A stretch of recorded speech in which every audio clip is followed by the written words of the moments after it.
Welcome back to Money Majlis, the show where we unpack the forces reshaping money, markets, and everyday financial life in the Middle East and beyond.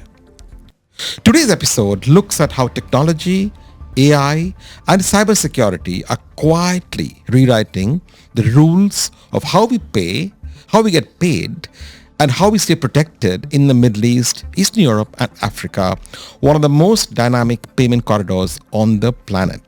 If you live in the UAE or wider region, your daily payments experience has probably changed more in the last 5 years than in the previous 25. Contactless now accounts for a very large majority of in-store transactions.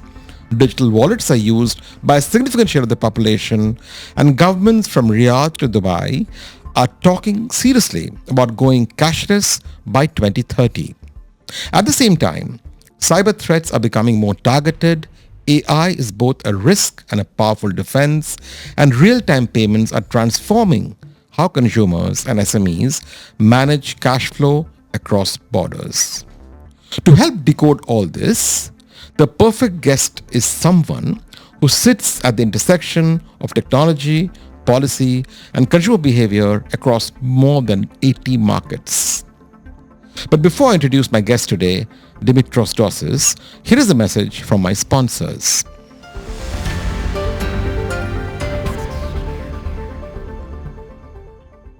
Money Majlis is brought to you by Saxo Bank, the trusted European bank helping you make better investment decisions. Money Majlis is brought to you by Network International, the leading digital payments technology company in the Middle East and Africa. Money Majlis is proudly supported by Aqua Now, the premier crypto-as-a-service provider, now building in partnership with the top financial institutions in the Middle East. Discover more at aquanow.com. Money Majlis is brought to you by E&, a global technology group. Money Majlis is proudly sponsored by WealthBricks Capital Partners Limited, the trusted, independent, and expert wealth management firm.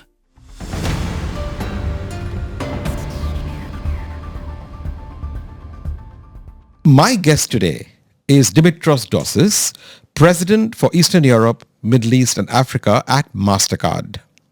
He leads Mastercard's strategy across a region that stretches from Central Europe to Sub-Saharan Africa and the Gulf, advancing what Mastercard calls its ambition to be a true multi-rail technology company, from cards to account, real-time, and even blockchain-enabled payments.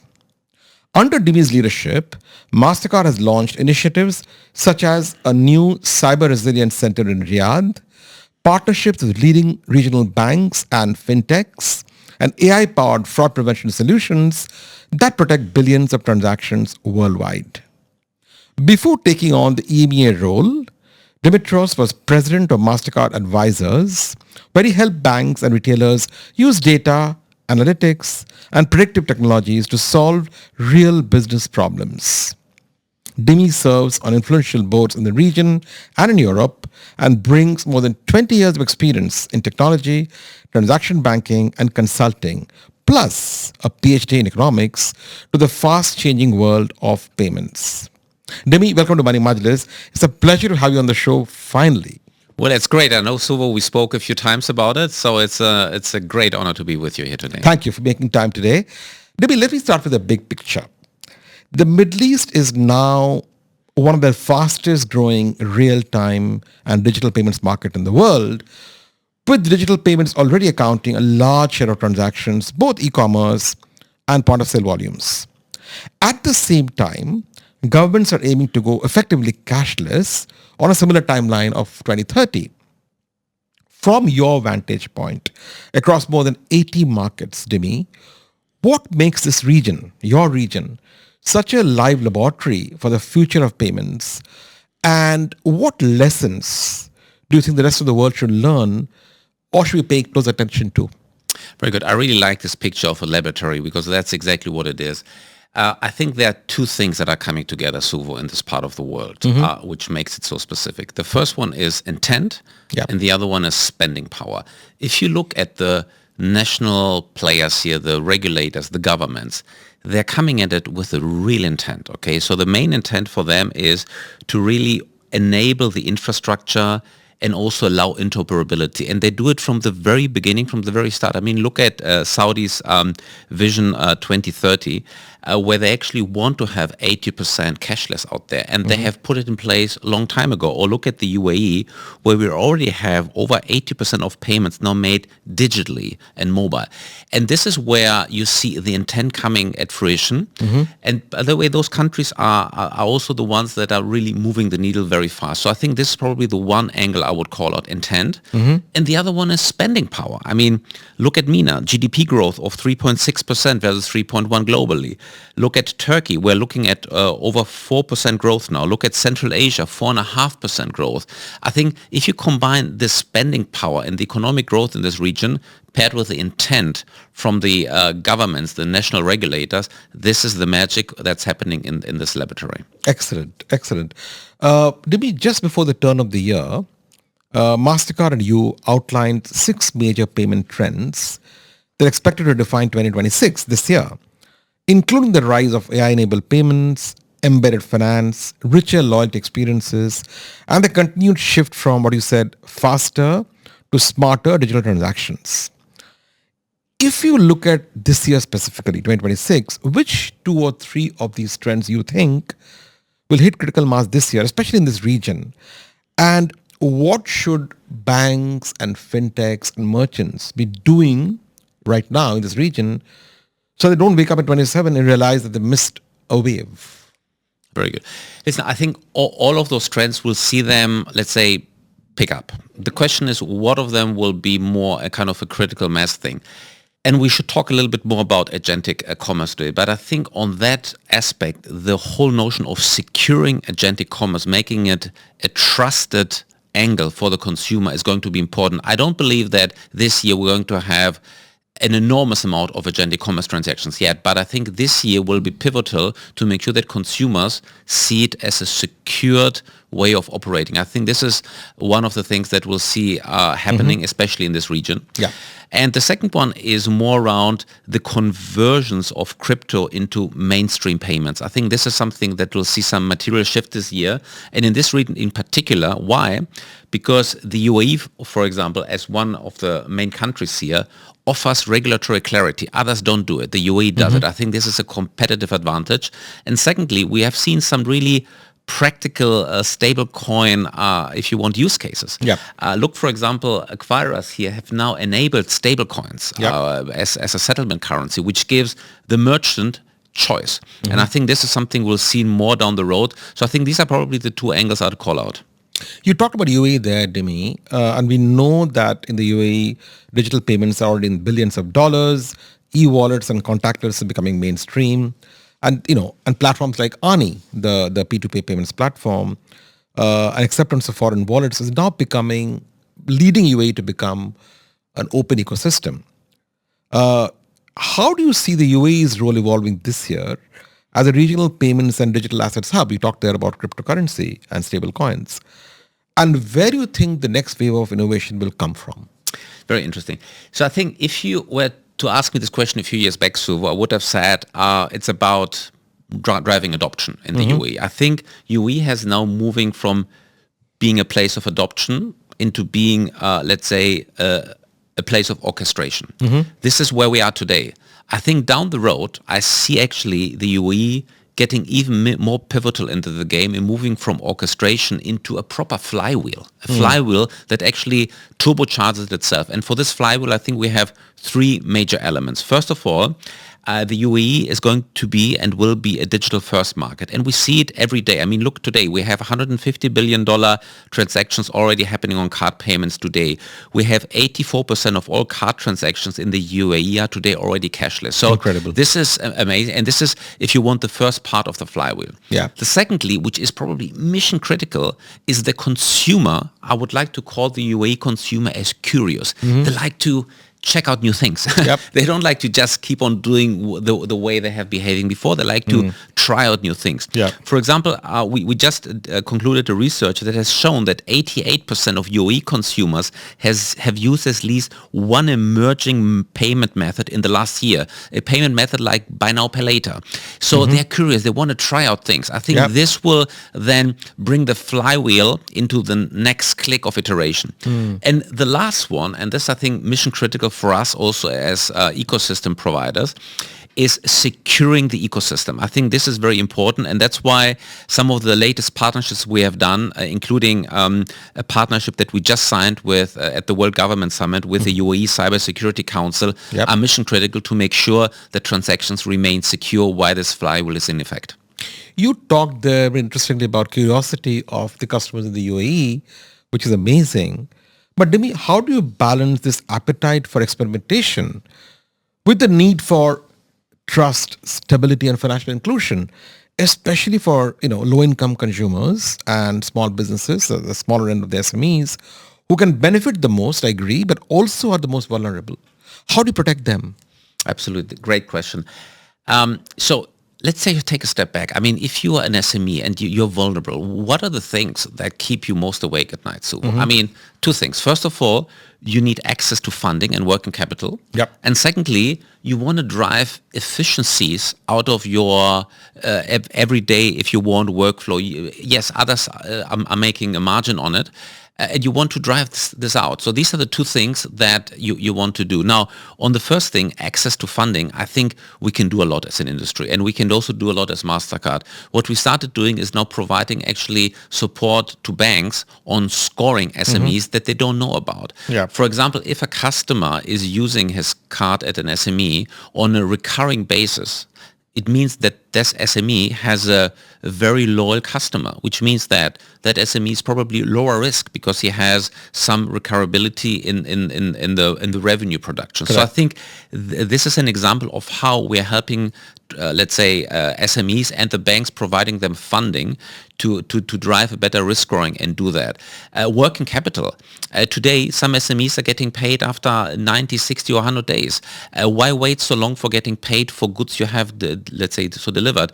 Card payments, for example, could be an amazing way for SMEs to get paid quicker. If they are a supplier to someone else in the B2B flow, and make sure they get their money quicker. So this is the first angle, which is funding and working capital. Yeah. The second one is around efficiency, okay? So sometimes there are so many intermediaries. There are some very vulnerable SMEs we're working with in Africa, where, let's say, if you are a producer of grain and you want to sell it in Kenya, until 2 or 3 years ago, you needed to go through intermediaries to finally bring it to the marketplace to sell. We now put in place something that we would like to call the community pass, the MasterCard community pass, which links that producer directly to the marketplace. So he or she can sell directly on this marketplace and get a better price quicker without having all the intermediaries in the middle. This is just an example of how making the workflow for the SME more efficient is really targeting at the right point. Amazing. Dimi, you handle a huge region of 80 plus markets in the Middle East, Eastern Europe and Africa. And we saw, the global macro picture last year, 2025 and even 24, brought a mix of slower growth in some markets. We saw a lot of geopolitical tensions. At the same time, resilient consumer spending, like you talked about, in many markets like the UAE and Saudi. When you look at your entire region as a whole, what are you seeing in terms of resilience, in terms of risk and opportunity? And what keeps you most optimistic about the growth for the next 3 to 5 years? Great question. And I thought about resiliency quite a lot in this region, trust me, Suvo, because so many things have happened particular in this region. Let me start with the most obvious case, which is, for example, Ukraine. Okay, I mean, this country is in an active war, so you would expect the economy to drown, also the payment industry to drown. But the opposite is the case. Actually, payments are doing very well. Our business there is doing very well because we're helping consumers, banks, and merchants to actually stabilize and grow their businesses in the midst of the crisis. So that's a great example of resiliency at its best, what's happening there. Yeah. Then so this is probably point number one, looking at resiliency. It's the people side of things. Yeah. The second thing, I like to call them white spaces. Look at markets like Uzbekistan, for example. Uzbekistan has a double-digit PCE growth. It's if you want, a raw jewel waiting there to create business for people and for companies. So there are a number of those white space markets in this region where I think you'll see resilience work differently in terms of incremental opportunities for people who want to participate and do some thoughtful risk taking. So that's the second angle. The third angle is around travel. I mean, travel, I think, will be a main contributor to resiliency. Look at, for example, last year between Azerbaijan and Turkey. Turkey travelers increased 20% in Azerbaijan last year only. So there is a form of resiliency that plays throughout the geopolitical stability that we start seeing in some of those corridors. So that's point number 3. And the last one I would call out is infrastructure investments. I think they will help a lot, provide more stability in those markets, and especially if they are paired with, let's say, in countries where there is economic power. And I see a lot of infrastructure investments currently happening in the UAE and in Saudi.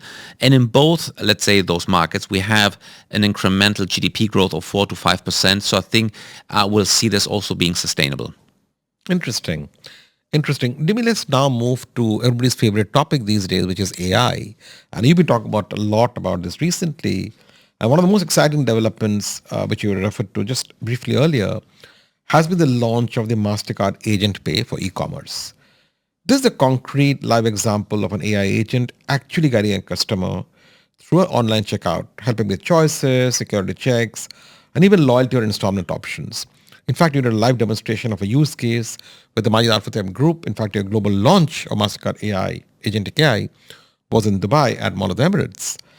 For listeners who may not be familiar with the term, can you explain in simple terms, what is agentic AI? What does it really mean in terms of, context of payments and checkout? And how do you see AI agents changing the way people shop?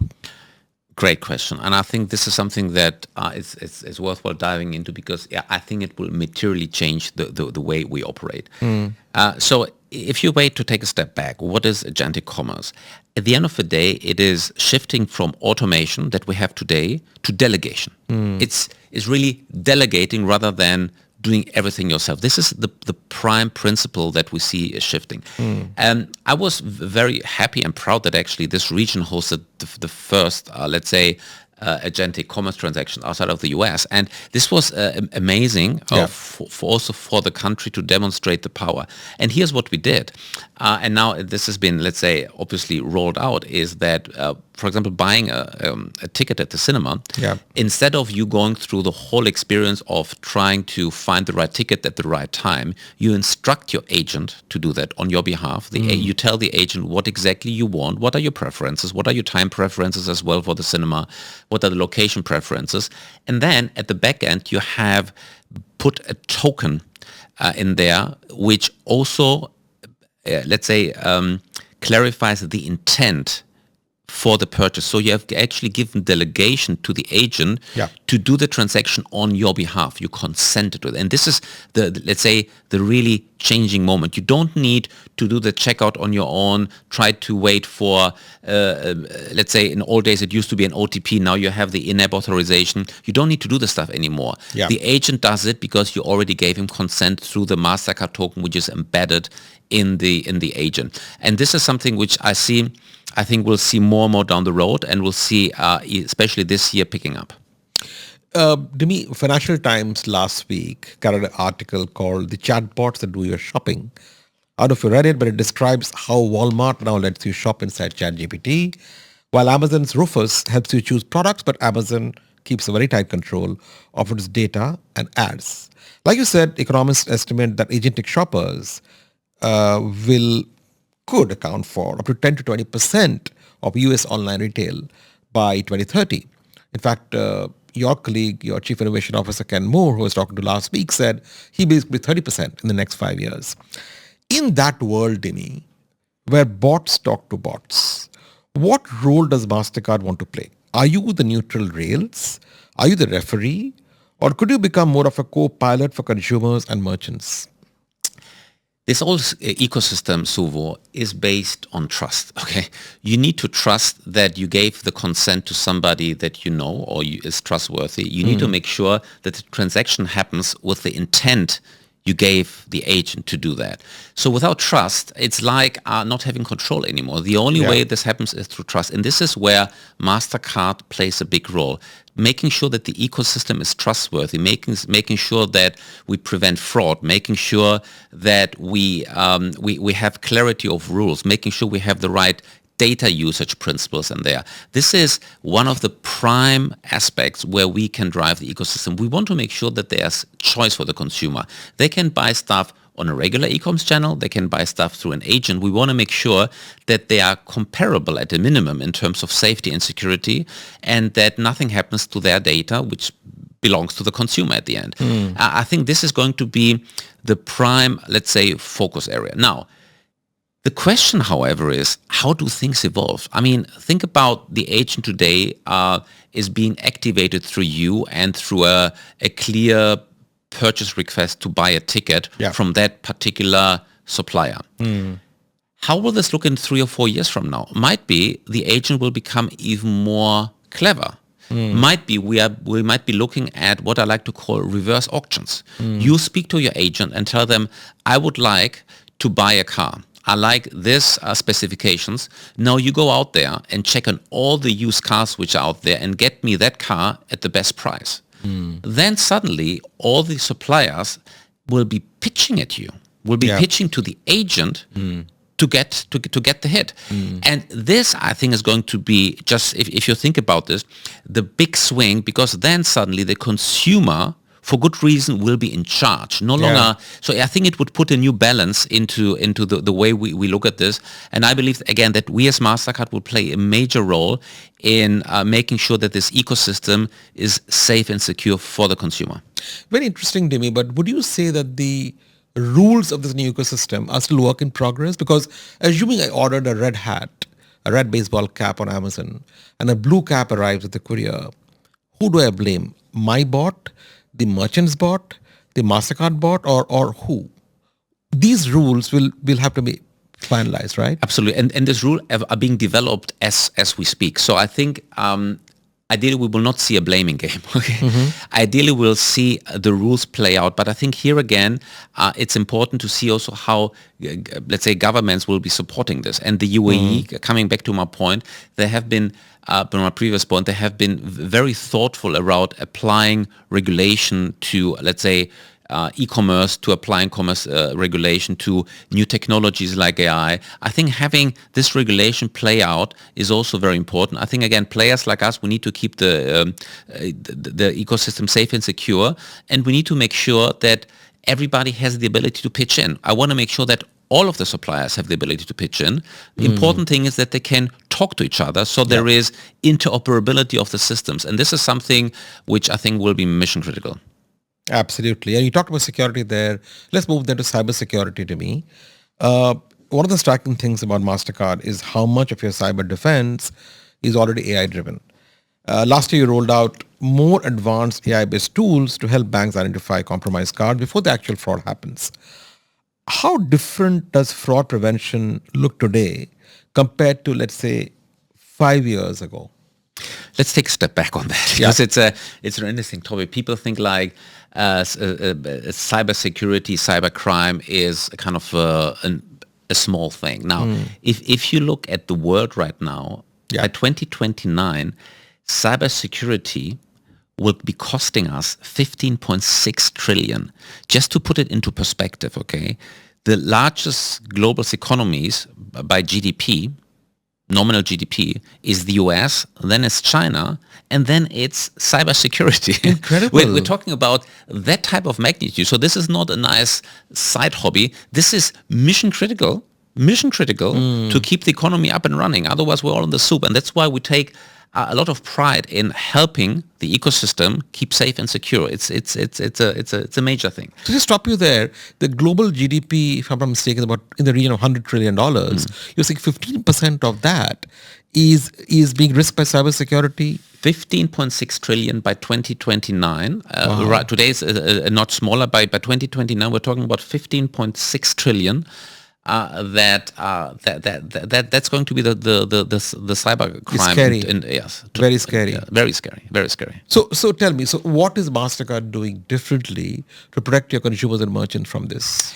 So people sometimes talk about AI as something from the out of the universe. It suddenly hit the earth and now it has an impact. For us, AI has been part and parcel of our BAU business for multiple years. We have, for example, just to give you an example, a fraud detection a model which called decision intelligence, which we have been applying now for the last 7-8 years in that depth. And it has improved fraud detection by 300%. And it does it by using AI algorithm. And that's what it does. And it's really meaningful contribution to reduce fraud. For example, just in 2024, we as MasterCard have been able to prevent fraud in the region of $50 billion. $50 billion of fraud prevented because we used our fraud detection tools, which are these days based primarily on AI methodology. And I think this is something that I feel very proud of, but again, much more to do for us and the whole ecosystem. That's one example. The other one is around behavioral biometrics. If you look at the way the work goes, you don't want to keep on pinging in your PIN. You want to make sure that things are being orchestrated biometrically. For example, we now have the ability, where AI again plays a big role, to identify who is holding the mobile. Is it Suvo or somebody else who's typing on the mobile? Because we're able to identify the way and the speed somebody types in, and with this add to a score which says it's Suvo or it's not Suvo. So I think these are just a couple of examples to let's say to call out the impact of AI in the cybersecurity space. And on that point, last year you launched your first cyber resilience center in the Middle East in Riyadh, where local banks as early partners, are doing Arabic language certifications, cyber defense exercises, etc. What prompted you to choose Saudi Arabia as your first regional hub? And how do you imagine this center changing how banks and merchants engage with you on cybersecurity? Very good. So we always try to work closely with local regulators, local banks, and also understand what is the strategy. What is the strategy of UAE? What is the strategy of KSA? And KSA, it was very clear from the beginning that cybersecurity is essential to the kingdom's economic transformation. So we thought that's probably the place where we want to double down on and make sure that we help on a number of things. For example, skill developments. What we are doing is the center actually delivers, let's say, a cyber training in Arabic language to the people. So we are trying to also empower the local population and making them experts in this. The second thing is that we also believe in public-private collaboration model. I think that's a very important angle, and the kingdom has been really open to these type of partnerships with us. So that's why we launched it there. And it will not only be for KSA, but again, we're going to use it as a hub for the broader region. And how are you complementing that, Dimi, with consumer education in terms of financial education and empowerment for teens and for more vulnerable sections of society? How are you making that last mile? That's a very important one. So I think there are two angles to this. We're working very closely with the bank Suvo to make sure that they include cybersecurity training in the very fundamentals of approaching a customer, meaning that you have a new family card, you have a new card that you want the consumer to also share with their kids. There is an education program to that. Correct. That is actually also orchestrated now. That's what we're planning now, to orchestrate it through the cybersecurity center. So they are the top things. These are the top 5 watch-outs, dear kid, when you start using your card. I think this is going to be mission critical. You're absolutely right. Excellent. Dimi, it's time now for a commercial break. But before we do that, I would like to talk about the social impact mission of this podcast. A significant part of the profits from Money Majlis go to charitable causes, both regionally and globally. And in every episode of this podcast, my guests gets a gift card of $1,000 to contribute to one of the 6 charities featured on moneymajlis.com. Dimi, as my guest today, you have chosen to redeem your $1,000 gift card for Save the Children. Excellent choice.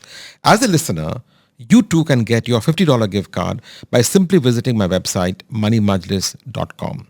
You can choose on the charity of your choice, whether it's Save the Children or one of the other 5 charities, and I will transfer the money on your behalf to that charity. It's that simple. So I hope you'll join me in my giving movement. See you after this short commercial break.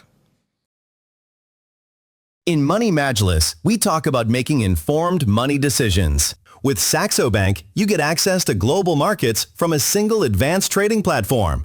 Stocks, ETFs, Forex, CFDs, commodities, and more. With research and tools right there in the platform, it's easier to make sense of what's moving the markets. Learn more at home.saxo/me. Money Majlis is brought to you by Network International, the Middle East, and Africa's digital payments champion. We make business happen and economies prosper by simplifying commerce and payments. Trusted by over 250 banks, fintechs and telcos, and 130,000 merchants in over 50 countries. Bringing you tomorrow's payment solutions today. The financial world is changing fast.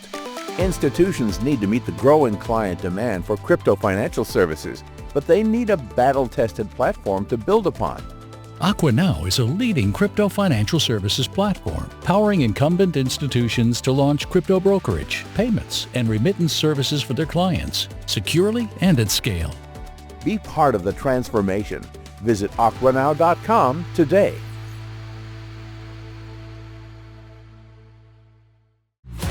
The end touches your life. In more ways than you can imagine. You want more tech, More speed. more convenience, more entertainment. more business solutions, Ian gives you all that. and so much more. E&, go for more. Your wealth deserves an approach built for tomorrow. Welcome to WealthBricks Capital Partners Limited, where wealth is structured, preserved, and grown through trust. Our approach is holistic and covers private wealth, asset management, and corporate finance. Your wealth deserves more than legacy. It deserves foresight, clarity, and confidence. WealthBricks Capital Partners Limited, an independent and expert wealth management firm, regulated by the DFSA. Welcome back to this payment special episode of Money Majlis. Today we are talking to Dimitrios Dosis, President for Eastern Europe, Middle East and Africa at MasterCard.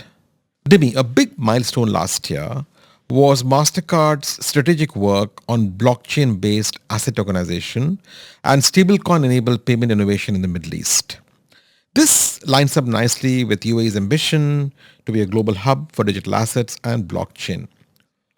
From your perspective, Dimi, and beyond the headlines and beyond the buzzwords, what are the most realistic near-term use cases for stablecoin payments or tokenized deposits or on-chain loyalty? Great question. Thank you, Suvo. So the baseline of whatever we do here is to provide choice. We want to make sure that the merchant, the business, the consumer have choice. And if they do prefer to pay in stable coins and to use stable coins, that's what we want to enable. That's, if you want, baseline why we're doing what we're doing. And I think the UAE has, and especially this region overall, has shown, let's say, some really good passion towards that. Let me tell you why. First of all, in terms of choice, it was important for us to enable acquirers to accept stablecoins. And I think this is probably the one thing that you see coming to fruition, because without that, let's say, there's no real use case. If, let's say, on the acceptance side, you don't have, let's say, that. The second thing is that we see really targeted innovation. If you look, for example, MasterCard, we started collaborating with the UAE-based ADI Foundation to help build stable coins, AD currency-baked stable coins, which is, I think, very important for the development. And the reason we did this is because there was, let's say, a demand, but also a possibility to have real life use cases. Now, The two things where I think we can play a differentiating role is drive interoperability, meaning if that, let's say, a stable coin needs to be used while somebody is traveling to Europe, how do you make it interoperable so somebody can pay in the shop there? Yeah. This is where MasterCard can really help. And the other one, use case which I see coming, is that there might be stablecoin based cards that effectively the card is denominated directly in the stablecoin, and then you can start using it wherever you go. So these are a couple of just use cases which I think we'll start seeing down the road. And again, this region is at the forefront of development. But you're not seeing in your vision that we start paying with crypto for coffee very soon at a Starbucks? Listen, on the retail consumer side, it might happen. Okay, I'm not including it. I don't see it happening this year. Okay, on the B2B space, using stable coins to cover some of the cross-border traffic, probably yes, because there I think the pain is even bigger in terms of time to settle. In some occasions like today, you still need a letter of credit. I mean, it's like ancient technology which being used in cross-border payments. Correct. So having stable coins facilitate this will probably be addressing a pain point. Very interesting. Let's move to partnerships now, Dimi. I mean, MasterCard's partnership model in the region, I would say, has been very active, visibly active. We've seen strategic tie-ups that you had with First Abu Dhabi Bank, my alma mater, Emirates MBD, collaboration with global and regional acquirers. We saw an announcement with Riyadh there recently. So if you look at this entire portfolio of partnerships as one integrated strategy, what is the common thread? Is there a common thread, first of all? If there is, what is the common thread, and what kind of partners are you looking to work with? So the common thread is that for us, partnerships is not an operating is not an add-on. It is actually an operating model. I mean, we operate with partners. That's in our DNA. Now, from that common thread, I think there are probably 2 or 3 vectors to call out the way that partnerships, let's say, evolve. Right? I mean, one great example of the first thread is telcos, because what we're trying to do and to drive is interoperability. We started, let's say, taking even some minority stakes in some of the, let's say, fintech or the fintech arm of telcos, like from MTN or Airtel. We're working in very close collaboration with eAnd. One of the rationales why we're doing that is we want to make sure that the wallets that we see in this part of the world are interoperable. Meaning that if you travel with your MTN wallet in the UAE, how do you use that wallet? If you travel with your eAnd wallet somewhat outside, how do you use that? The driving interoperability of wallets for telcos is mission critical, and I think a company like MasterCard is in the true sense a partner of the ecosystem to make that one happen. So that's vector number 1. Vector number 2 is actually working and facilitating governments to get things right, and to also make sure that we can co-create with the governments. For example, with the EBC, which is the Egyptian bank company, we are effectively developing a wallet ecosystem together, jointly leveraging technology. I think that this is a partnership which is going to, if you want, transform the whole country. Very important, again, to in terms of partnership opportunities. And the third one is also with service providers. I mean, we are partnering with Network International. We are partnering with DigiPace. We are really trying to see how can some of those capabilities in the ecosystem, like processing, switching, issuing, processing, acquiring, processing, really help, or let's say at a broader scale, with us being in the middle and trying to partner with those players. Excellent. But Dimi, talking of wallets, do you think there are far too many wallets in the market today? Is it confusing for customers to decide which wallet to operate with and which not? I don't think it's confusing. I think it's great to have choice. It's great to have choice. But too much choice sometimes is not good, right? Well, I'd rather have choice than not. That I agree. Choice always puts you as a consumer at a better place. Now, I don't think the issue is too many. The thing is, are those wallets talking to each other, and are they interoperable? Because the moment they're interoperable, I don't mind having multiple wallets, but we need to make sure that the wallets speak to each other and are not like, let's say, islands of their own. Let's talk a little bit about your work in AI governance in the region. A couple of years ago, you announced your Advanced AI and Cyber Technology Center in Dubai in partnership with UAE's AI office. And that joined existing global AI hubs you have in North America and India. The ambition, I believe, was to use that center to power network intelligence, reduce fraud, and build AI talent in the region. Now that we're in 2026 and you've had some time to mature with the center, what impact are you seeing from an investment in terms of talent development and in terms of AI governance? Sure. So listen, for us, this was a big step, and we did it again consciously, linking, let's say, what the agenda of the government in the UAE was. So for us, this was really, think about this like turning, let's say, ambition into capability. And I think with our center here, that's exactly what we're doing. Why are we doing this? First of all, we start co-creating joint products, okay, in the center, which are relevant for the market, but also for the broader region. Secondly, we are upskilling local talent. I think this is very important. We need to make sure that we don't just have flying in professors from other parts of the world on that topic, but that this is really local talent that we as homegrown and that we're educating correctly. And the third angle to that, which I think is mission critical to me, is enabling and empowering local startups, local fintechs. So what we have done, for example, last year, together with First Abu Dhabi Bank, we initiated the Mastercard AI Startup Challenge, where we had over 200 applications of startups who went through, let's say, that challenge with the winner at the end. But already going through that challenge and having the ability to plug into capabilities of Mastercard to co-create and co-develop what you want to do as a business, as a startup, was very material to the economy. Interesting. Let's talk a bit about loyalty now, Dimi. Consumers in the region are increasingly expecting rewards from loyalty that are personalized, instant, and digitally delivered.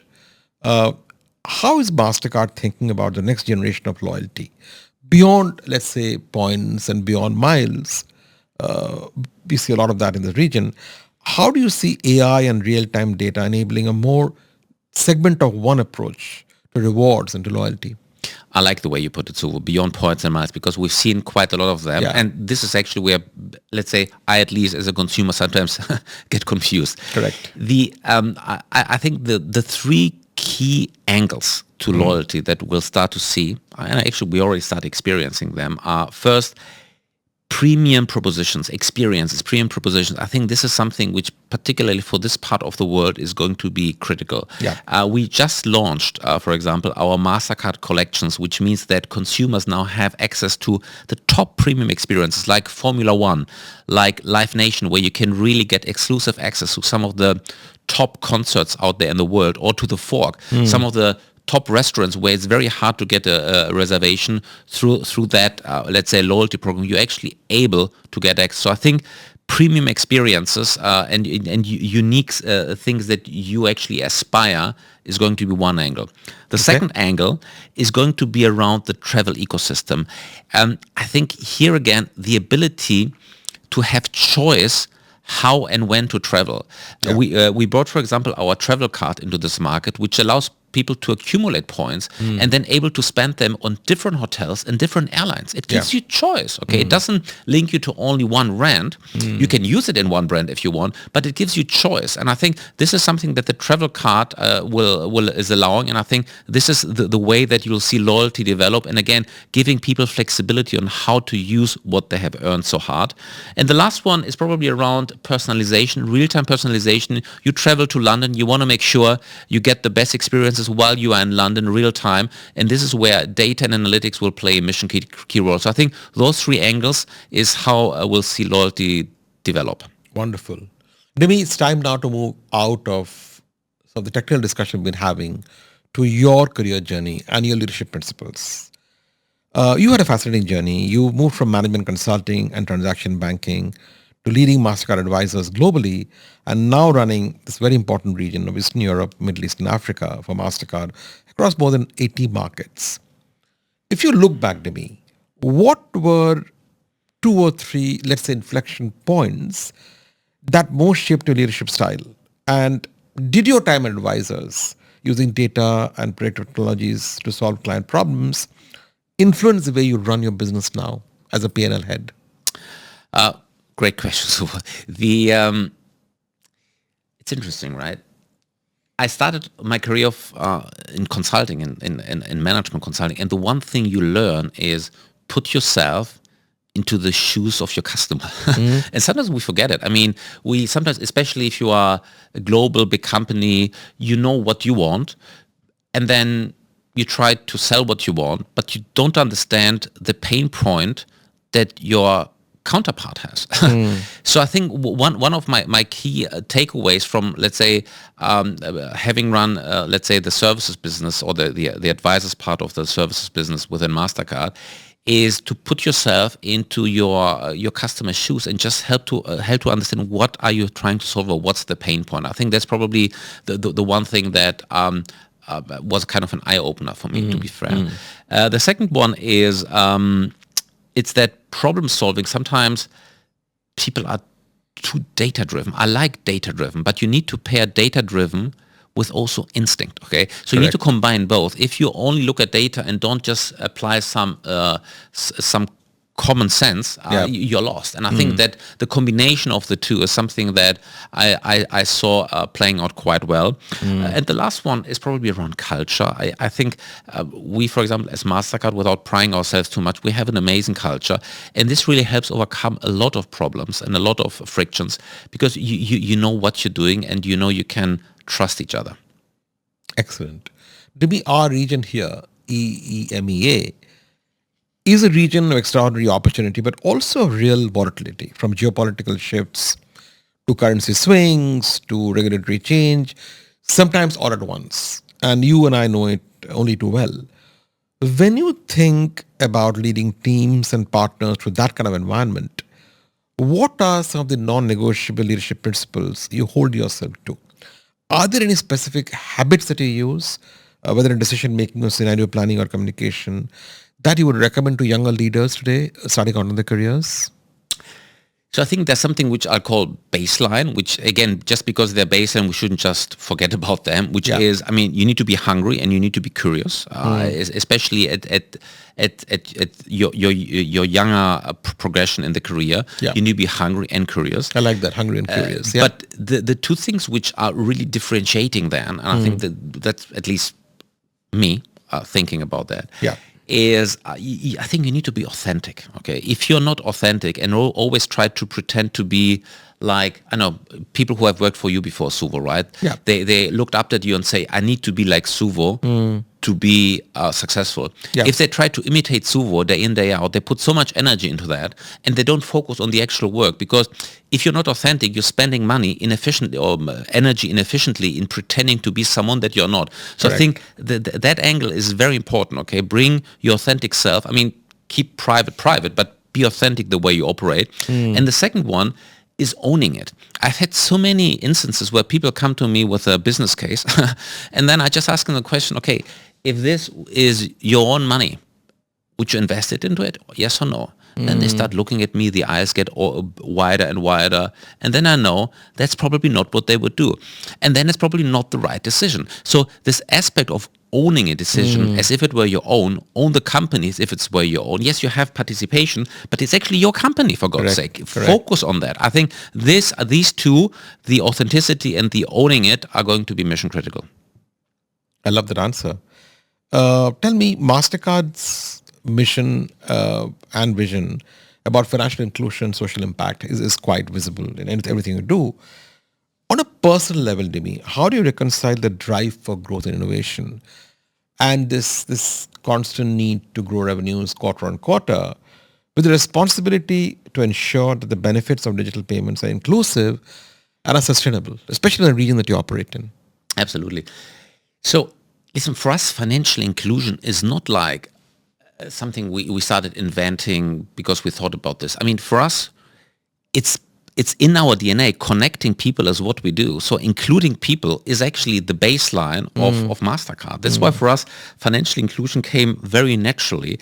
And when in 2020 we said, you know what, we actually want to include 1 billion people into the financial system and 50 million SMEs, of which 25 million women, we did it purposefully, doing well but doing good, because connecting people again is let's say in the core what we do. And actually, as of end of last year, we've come a long way. Actually, we have achieved what we said we want to do. And now the question is, what's the next click of financial inclusion?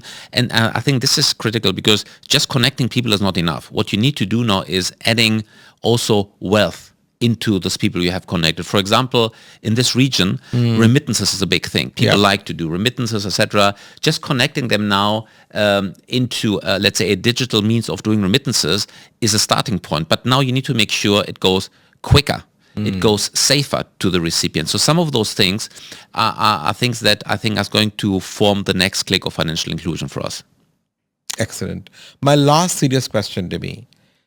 What does success look like for you when you think about your legacy in this role, let's say 10 years from now? If I were to look in 10 years back from now, many things might have happened, and I don't know, business cases might have worked out, etc. But the one thing I would feel most proud of is if people who were not able to participate in the financial ecosystem, like, for example, I was just in Africa, and I mean, there are merchants who are selling you stuff, and they are paying you, and they cannot receive the money to stock back their money, their product. There are inefficiencies which is really causing pain in people's life.